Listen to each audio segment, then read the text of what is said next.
ओम शांति। ओम शांति। ओम शांति। बाबा कह रहे, मीठे बच्चे, बाप की एक नज़र मिलने से सारे विश्व के मनुष्य मात्र निहाल हो जाते हैं। बोलते हैं न, नज़र से निहाल किंदा सतगुरु स्वामी सतगुरु। तो यहाँ पर भी नज़रों से ही निहाल कर रहे हैं बाबा। अगर आप बाबा के फोटो में भी अगर दृष्टि लीजिएगा तो महसूस करेंगे कि बाबा प्रकाश दे रहा।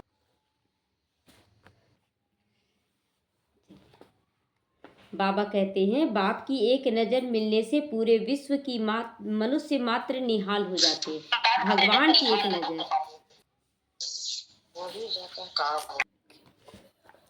तो बाबा कहते हैं, भगवान की एक नज़र के लिए देखते हैं लोग कितना सोचते हैं कि भगवान की काश एक नज़र पड़ जाए, और अभी भगवान स्वयं हमें नज़र से निहाल कर रहा है। तो भगवान तो निराकार है, वो नज़र से निहाल कैसे करेगा?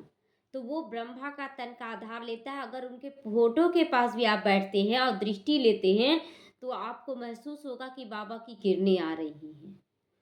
तो इसीलिए कहा जाता है, नज़र से निहाल किंदा स्वामी सतगुरु ने।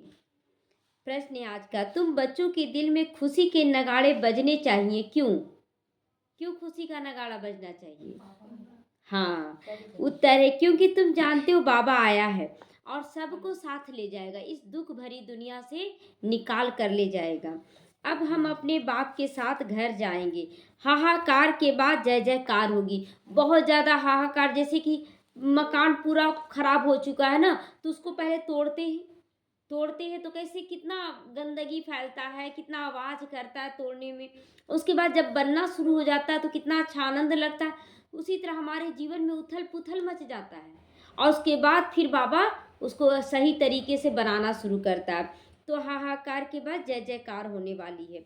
बाप की एक नज़र से सारे विश्व को मुक्ति और जीवन मुक्ति का वर्षा मिलने वाला। मुक्ति मतलब दुख, बीमारी, कमी, कमजोरी, विकारों सबसे मुक्ति, और उसके बाद जीवन मुक्ति की इसी जीवन में सुख शांति अनुभव होने लगता है। तो सारा विश्व निहाल हो जाएगा ना। बाबा की नज़र सब पर है। ओम शांति। रूहानी सी बाबा बैठ अपने रूहानी बच्चों को समझाती हैं। तो यह तो जानते हो कि ये तीसरा नेत्र भी होता है। क्या है तीसरा नेत्र? ज्ञान का तीसरा नेत्र मिला ना। तो बाप जानते हैं सारी दुनिया की जो भी आत्माएं हैं सबको मैं वर्षा देने आया हूँ। ऐसे तो बाबा सबको देता है, चाहे वो आत्मा ज्ञान में हो या ना हो, वर्षा सबको देता है। बाप के दिल में तो वर्षा ही याद आएगा ना, होगा ना। बाप की दिल में तो वर्षा ही याद होगा कि कैसे हम सभी बच्चों को दें। तो लौकिक बाप की भी दिल होती है कि वर्षा ही याद होगा कि मेरे पास इतना संपत्ति है, अपने बेटों में बांट कर जाए। तो बच्चों को वर्षा देंगे। बच्चा नहीं होता तो मूंझते हैं कि किसको अपनी संपत्ति दें। तो फिर क्या करते हैं, अडॉप्ट करते हैं बच्चों को, तो फिर अडॉप्ट कर लेते हैं। यहाँ तो बाप कहते इतनी इनकी तो सारे दुनिया की जो भी आत्माएं हैं सब तरफ नजर जाती है, क्योंकि पूरे विश्व की आत्माएं इनके बच्चे हैं। तो जानते हैं सबको मुझे वर्षा देना है। भल बैठे यहाँ हैं परंतु नज़र सारे विश्व पर होती है, सारे विश्व के मनुष्य मात्र पर होती है, क्योंकि सारे विश्व को ही निहाल करने आते हैं बाबा। भल बैठे यहाँ हैं, लेकिन ये भी हम लोगों का भाग्य है कि बाबा के सामने बैठे। बाबा की नज़र पूरे विश्व की आत्माओं पर है। तो बाप समझाते ये पुरुषोत्तम संगम युग है। यहाँ पर आत्मा को उत्तम बनाया जाता है। ये पुरुषोत्तम संगम युग, जब कलयुग का अंत और सतयुग का आदि है। तुम जानते हो बाबा आया हुआ सबको शांति धाम से सुख धाम में ले जाने, शांति धाम भी ले जाने और सुख धाम। पढ़ोगे लिखोगे बनोगे नवाब, खेलोगे कूदोगे तो बनोगे खराब। तो इस समय का है कि पढ़ेंगे लिखेंगे, यानी कि बाबा के ज्ञान को आप धारण करेंगे, पढ़ेंगे तो आप हर जन्म का नवाब बन जाएंगे। लेकिन अभी अगर देवभान में रहकर खेलेंगे कि चल नहीं हमको ये सब नहीं करना, हमको तो दुनियादारी में देखना है, तो आप क्या करेंगे, क्या बन जाएंगे, बनोगे खराब, मतलब दास दासी बनोगे। तो सब निहाल हो जाने वाले हैं। ड्रामा के प्लान अनुसार कल्प कल्प निहाल हो जाएंगे। पूरा कल्प, यानी कि जैसे बोलते हैं ना कि अगर एक बार पढ़ाई कर लिया तो पूरा जीवन अच्छा हो जाता है। तो यहाँ पर भी अगर बाबा से पढ़ लिए तो सतयुग, त्रेता, द्वापर, कलयुग, चारों युगों के लिए हम भरपूर हो जाएंगे। तो बाप सब बच्चों को याद करते हैं। नज़र तो जाती है ना, सब नहीं पढ़ेंगे। ड्रामा प्लान अनुसार सबको वापस जाना है।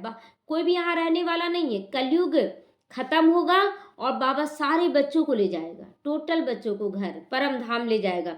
और उसके बाद सतयुग में देवी देवताएं उतरेंगे, क्योंकि नाटक पूरा होता है।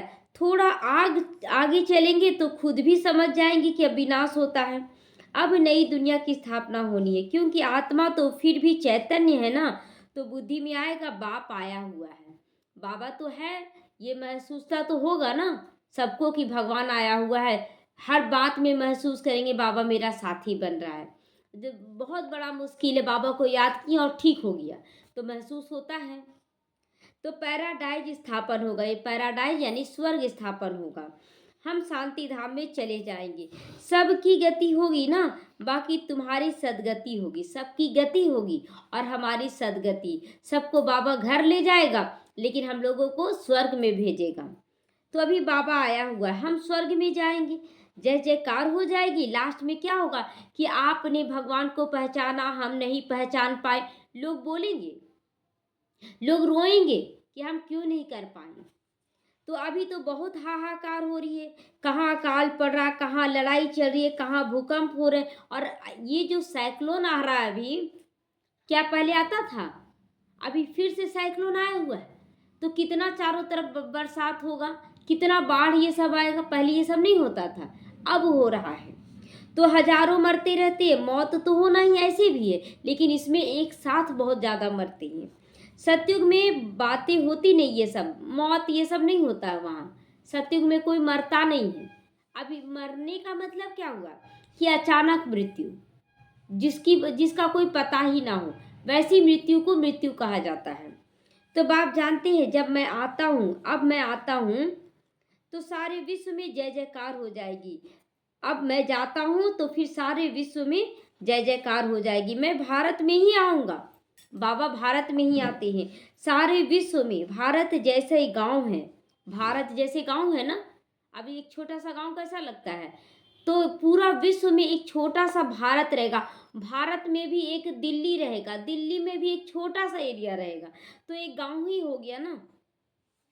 तो बाबा के लिए गांव ठहरा। बहुत थोड़े मनुष्य होंगे वहाँ। सतयुग में सारे विश्व जैसे एक छोटा सा गांव में आ जाएगा, चारों तरफ पानी ही पानी रहेगा और कुछ नहीं। अभी तो देखो कितनी वृद्धि हो गई है, बाप की बुद्धि में सब है ना।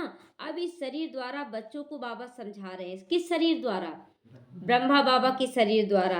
तो तुम्हारा पुरुषार्थ वही चलता है जो कल्प कल्प किए हो, जो पिछले कल्प में हम लोग किए वही अभी कर रहे हैं।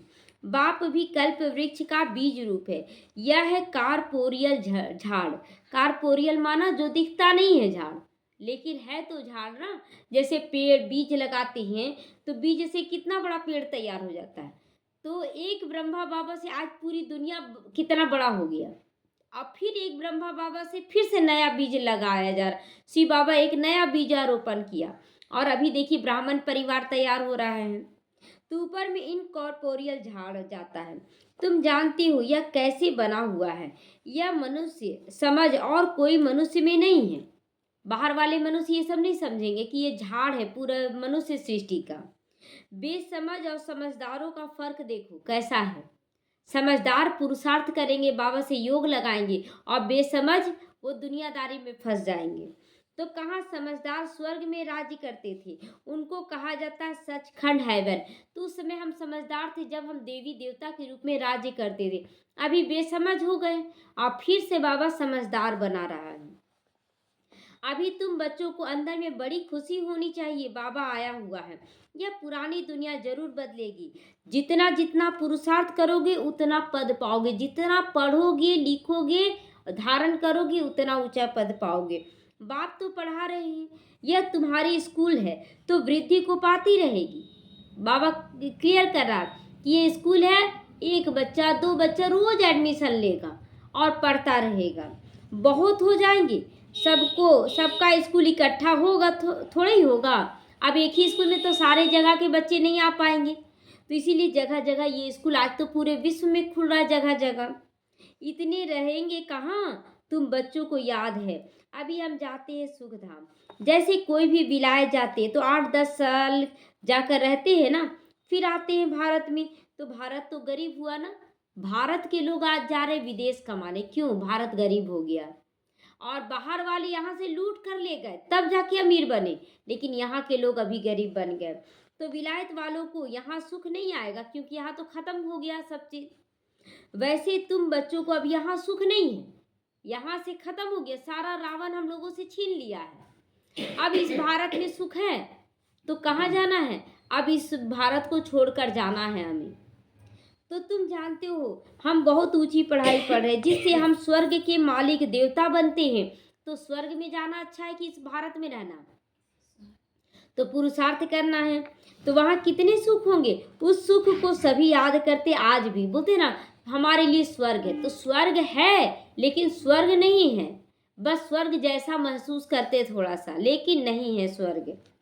तो यह गांव कलयुग तो याद नहीं आ सकता। अब ये कैसा बन गया, सब लुटेरा लोग लूट के ले गया भारत को। तो अब क्या हो गया, भारत कंगाल हो गया। तो क्या यहाँ सुख मिल रहा है? हमारे अंदर की जितना भी अच्छाई था लूट लिया लुटेरा लोग। कौन है लुटेरा? विकार, रावण। तो फिर इसमें अथाह दुख हो गया। इस रावण राज्य पतित राज्य में आज अपरम अपार दुख है और कल अपरम अपार सुख में रहोगे। आज सुख महसूस हो रहा है ना, जो बच्चे चलते जा रहे हैं अच्छे से ज्ञान में तो उनको सुख मिल रहा है, और जो नए हैं अभी अपरम अपार दुख में हैं। तो हम योग बल से, लड़ाई झगड़ा से नहीं, योग परमात्मा से योग लगाकर हमें सुख मिल रहा था, सुख वाली दुनिया स्थापन कर रहे हैं। यह राजयोग है। बाप खुद कहते मैं तुमको राजाओं का राजा बना देता हूँ। राजाओं का राजा कौन है? देवी देवता। राजा लोग भी अपने महल में लक्ष्मी नारायण का मंदिर रखते थे, तो यानी कि राजाओं का राजा हम लोग को बनाया जा रहा। राजा भी नहीं, उनका भी राजा यानी लक्ष्मी नारायण। तो ऐसा बनाने वाले टीचर को कितना याद करना चाहिए। कौन है हमारा टीचर? शिव बाबा है हमारा टीचर। तो टीचर बिगर बैरिस्टर इंजीनियर आदि कोई बन सकता, बिना टीचर के कोई भी कुछ नहीं बन सकता है। तो यह फिर नई बात है कि हमको देवी देवता बनाया जा रहा है। आत्माओं को योग लगाना है परम पिता परमात्मा के साथ, जिससे ही बहुत अलग रहे हैं, बहुत समय अलग रहे। भगवान को भगवान से अलग रहे कि नहीं बहुत समय, तभी तो खोज रहे थे मंदिर में, तीर्थों पर, साधु सन्यासियों के पास ढूंढ रहे थे। अब भगवान आया हुआ, अब मिल रहा है। तो बहुकाल क्या, वह भी बाप आप ही खुद समझाते रहते हैं। मनुष्य तो लाखों वर्ष की आयु कहते हैं, बाप कहते नहीं, ये पूरा 5000 वर्ष के बाद तुम पहले पहले बिछड़े हो और वही आकर बाप से मिलते। सबसे पहले बिछड़ने वाले कौन से बच्चे? जो सतयुग में आए, वो हम बच्चे हैं। तो हम बच्चे फिर से बाबा से मिल रहे हैं। तुमको ही पुरुषार्थ करना है। मीठे मीठे बच्चों को कोई तकलीफ नहीं देते। तकलीफ पहले होता था ना कि नंगे पांव चलते थे, कितना पुरुषार्थ, मतलब ये उपवास करते थे, भूखे प्यासे रहते थे, रोते थे कि भगवान मिल जाए। अभी भगवान बोल रहा कुछ नहीं करना, केवल मुझे याद करो। तो सिर्फ कहते हैं अपने को आत्मा समझ कर याद करो, शरीर भान में नहीं। आत्मा हूँ मैं, तो जीव आत्मा हूँ मैं। कौन सी आत्मा हूँ अभी? जीव आत्मा, मतलब शरीर में हूँ ना। तो आत्मा अविनाशी है, जीव मतलब शरीर ये विनाश हो जाएगा। आत्मा एक शरीर छोड़ दूसरा लेती है। आत्मा कभी पुरानी नहीं होती। आत्मा का लव ज्यों के त्यों है, बस उसकी शक्ति कम हो जाती है, घी कम हो जाता है। तो वंडर लगता है ना कि आत्मा के अंदर भी घी होता है। कौन सा घी होता है? ज्ञान का, योग का घी कम हो जाता है। तो पढ़ाने वाला भी वंडरफुल जो दिख नहीं रहा है, और पढ़ाई भी वंडरफुल जो दिख नहीं रहा है। पढ़ाई दिख रहा है क्या कि हम इससे क्या बन रहे हैं? किसी को भी याद नहीं, भूल जाती है। आगे जन्म में क्या पढ़ते थे, किसको याद है? पिछले जन्म में आप क्या पढ़ के आए, फिर इस जन्म में पढ़ रहे हैं। तो इस जन्म में लेकिन तुम जो पढ़ते हो रिजल्ट नई दुनिया में मिलती है। ये वंडरफुल है कि पढ़ेंगे इस जन्म में और मिलेगा अगला जन्म में। तो इस जन्म में मन को शांति सुख सब कुछ मिलेगा, लेकिन शरीर तो अभी यही है ना, इसीलिए इस जन्म में राजा बादशाही नहीं मिलेगा। तो यह सिर्फ तुम बच्चों को पता है, यह याद रहना चाहिए। अभी देखिए कोई भी मकान होता है, दूसरे मकान में रहते, नया मकान बनाते हैं, फिर गृह प्रवेश करते तब तो जाते हैं ना, ऐसे ही तो नहीं जाते। तो अभी हम लोगों का मकान बन रहा है। अभी ये पुरुषोत्तम संगम युग है, हम नई दुनिया में जाने वाले हैं। यह याद रहे तो तुमको बाप की याद रहेगी। याद के लिए बाप अनेक उपाय बताते हैं। बाप भी, टीचर भी, सदगुरु भी है। तीनों रूप में याद करो। कभी बाप के रूप में याद करो, बाबा मैं आपकी गोद में पल रही हूँ, अब सब कुछ तुम ले लो, दुख, अशांति, बीमारी ले लो, और तुम्हारे पास जो कुछ भी है, सुख, शांति, आनंद, सब हमको दे दो। तो एक्सचेंज कर ले। दूसरा टीचर के रूप में जो पढ़ाई पढ़ा रहा है उसको याद करें। और तीसरा सतगुरु के रूप में वरदान याद करें। बाबा मुझे वरदान दे रहा है, मैं बहुत सुखी हूँ, मैं बहुत स्वस्थ हूँ।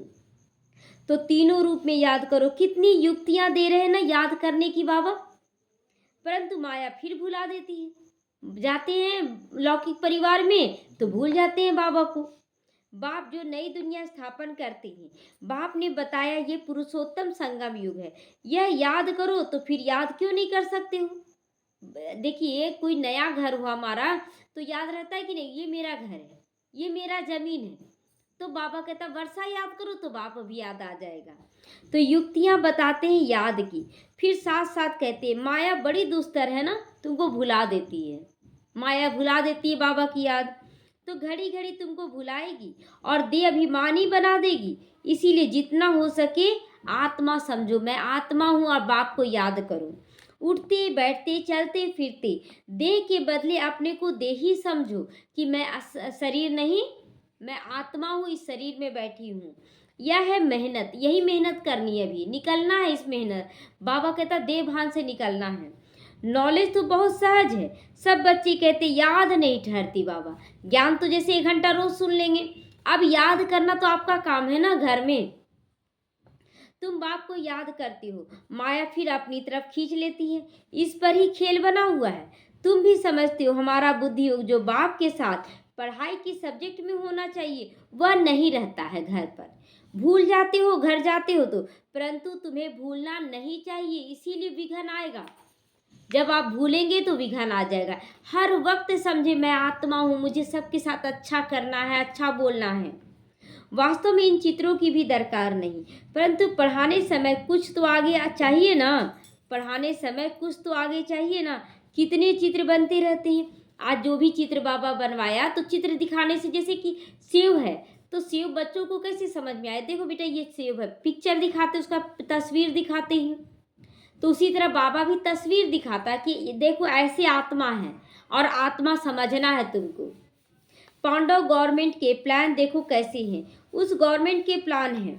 तुम समझते हो नई दुनिया में सिर्फ भारत ही था, बहुत छोटा था। देखिए भारत गवर्नमेंट या कोई का भी सरकार होता है तो प्लान बनाता है ना, यहाँ ऐसे प्रोग्रेस करना है, यहाँ ऐसे बनाना है। बाबा भी प्लानिंग कर रहा है कैसे मेरे बच्चे राज्य करें, कैसे मेरे बच्चे सुखी संपन्न हो जाए, इसका भी कर रहा है। तो लेकिन बहुत कम बच्चे यहाँ आएंगे, कम नहीं, मतलब कम भी नहीं आएगा, ज़्यादा नहीं, मतलब 33 करोड़ देवी देवता फिक्स है।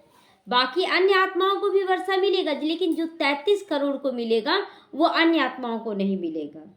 तो भारत, सारा भारत विश्व का मालिक था। पूरे विश्व का मालिक कौन?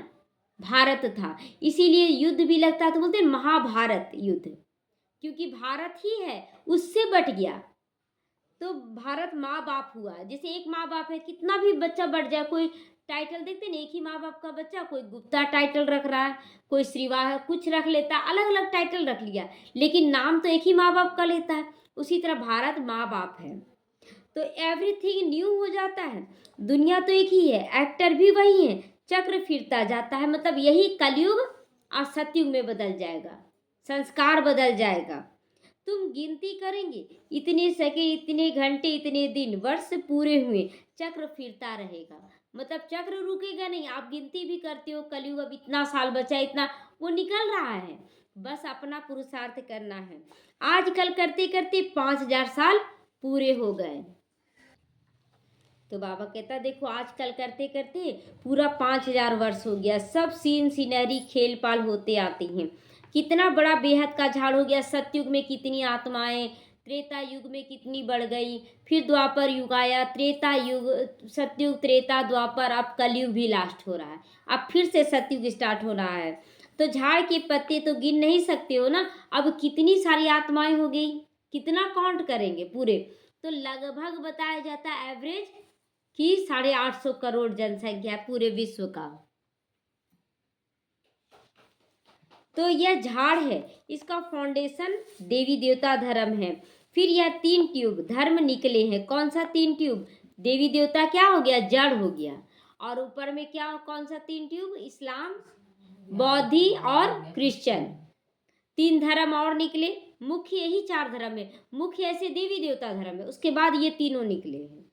बाकी झाड़ के पत्ते तो बहुत ढेर हैं, कोई की ताकत नहीं जो गिनती कर सके। इस समय सभी धर्मों के झाड़ की वृद्धि को पा चुका है। सारा धर्म अपना अपना जितना आना चाहिए आत्मा ऊपर से आ चुकी है। यह बेहद का बड़ा झाड़ है। यह सब धर्म फिर नहीं रहेंगे। बाबा कहता ना, सब धर्म समाप्त हो जाएगा, न हिंदू रहेगा, न मुसलमान, न सिख, न ईसाई, चारों धर्म खत्म टोटल। कौन रहेगा? देवी देवता उतरेंगे, देवी देवता धर्म आएगा। तो अभी सारा झाड़ खड़ा है, बाकी फाउंडेशन नहीं है, देवी देवता कोई नहीं है, बाकी सारा धर्म आ गया।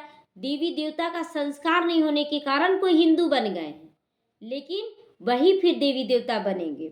तो बनेन ट्री का मिसाल बिल्कुल एक्यूरेट है। बाबा बराबर बनेन ट्री का देता है, बरगद का, और खासकर कलकत्ता में इतना सारा बरगद का पेड़ है, लेकिन जड़ बिल्कुल नहीं, आप देखेंगे ऊपर में खड़ा है एकदम, और एकदम उसके चारों तरफ जड़, और लगेगा कि सब एक्यूरेट खड़ा है। तो यह एक वंडरफुल झाड़ है। बाप ने दृष्टांत भी ड्रामा में रखा है समझाने के लिए, ये दृष्टांत रखे हैं बाबा, तभी तो आज बना हुआ है कलकत्ता में। तो फाउंडेशन तो उसका है नहीं, तो समझ की बात है ना, बाप ने तुमको कितना समझदार बनाया है। अभी देवता धर्म का फाउंडेशन नहीं है, मेन जो देवी देवता होना चाहिए वही खत्म हो गया है। बाकी सारी निशानियां हैं। क्या निशानियां हैं? मंदिरों में लक्ष्मी नारायण का मूर्ति लगा हुआ है, राम सीता का मूर्ति, लेकिन है कोई नहीं है। तो आटे में नमक मिसल रह गया, मतलब एक मंदिर में बैठा दिया गया, हो गया। कोई भी नर नारायण नहीं है, कोई भी नारी लक्ष्मी अभी नहीं है। तो प्रायः यह निशानियां बाकी रह गई हैं। तो बच्चों की बुद्धि में अब ये सारा ज्ञान आना चाहिए। बाप की बुद्धि में नॉलेज है, तुमको भी सारा नॉलेज देकर आप समान बना रहे हैं। बाप बीज रूप है, ये उल्टा झाड़ है, ये बड़ा बेहद का ड्रामा है। जैसे धरती से झाड़ बीज होता है ना, तो बीज निकलता है तो ऊपर की ओर जाता है, और बाबा है बीज ऊपर में, तो ऊपर का झाड़ नीचे आता है, तो यही उल्टा झाड़ है। अभी तुम्हारी बुद्धि ऊपर चली गई ना कि हमारा घर कहाँ है, इसीलिए जब दुखी होते थे पहले भक्ति मार्ग में तो बोलते भगवान आप कहाँ है, ऊपर ही देखते थे, नीचे नहीं देखते थे, क्योंकि हमारा घर ऊपर में था। तो तुमने बाप को और रचना को जान लिया। भल शास्त्रों में ऋषि मुनि कैसे जानेंगे? वो लोग जानेंगे ऋषि मुनि? वो लोग तो जंगलों में चले जाते हैं छोड़कर। तो एक भी जानता है तो परंपरा चले, दरकार ही नहीं। बाबा जो आता है ना, गुप्त रूप से अभी पढ़ाकर तैयार कर देता है, फिर हम लोगों को संस्कार भर कर फिर गुप्त हो जाता है। तो जब सदगति हो जाती है, बीच में कोई भी वापस जा नहीं सकता, रूल नहीं है कि एक बार जो ऊपर से नीचे आ गया फिर बाप आएंगे तो ही जाएगा, बीच में नहीं। नाटक पूरा हो जावे तब तक एक्टर यहाँ होने हैं, जब तक बाप यहाँ है। जब यहाँ वहाँ बिल्कुल खाली हो जाएगा तो शिव बाबा की बारात जाएगी, बारात में देवी देवता साथ में जाएंगे, और दुल्हन एक रहती है, शिव बाबा का दुल्हन एक है, कौन है? ब्रह्मा बाबा दुल्हन, बाकी सब देवी देवता हैं, और पीछे से कौन कौन जाएंगे? भूत बैताल, यही सब जाएंगे ना। तो जो बाबा के बच्चे वो देवी देवता बन जाएंगे, अब बाकी जो आत्माएं नहीं पहचानेगी वो क्या बन के जाएंगी? भूत बैताल बन के जाएगी, यानी कि तड़प तड़प कर वो लोग शरीर छोड़ेंगे। तो पहले से नहीं जाकर कोई बैठेगा, सब साथ में जाएगा। तो बाप सारा नॉलेज बैठ दे देते। यह वर्ल्ड का चक्र कैसे रिपीट होता है? सतयुग, त्रेता, द्वापर, कलयुग, अब फिर संगम युग आ गया, अब होगा सतयुग। गायन है, परंतु संगम कब होता है ये किसी को नहीं पता है। तुम समझ गए हो 4 युग है। ये है लीप युग, जैसे 4 साल में एक दिन बढ़ जाता है तो लीप ईयर होता है, वैसे 4 युग में एक युग बढ़ गया, संगम युग। इसको मिड गेट कहा जाता है, मिड गेट कहा जाता है। श्री कृष्ण को भी मिड गेट कहते हैं।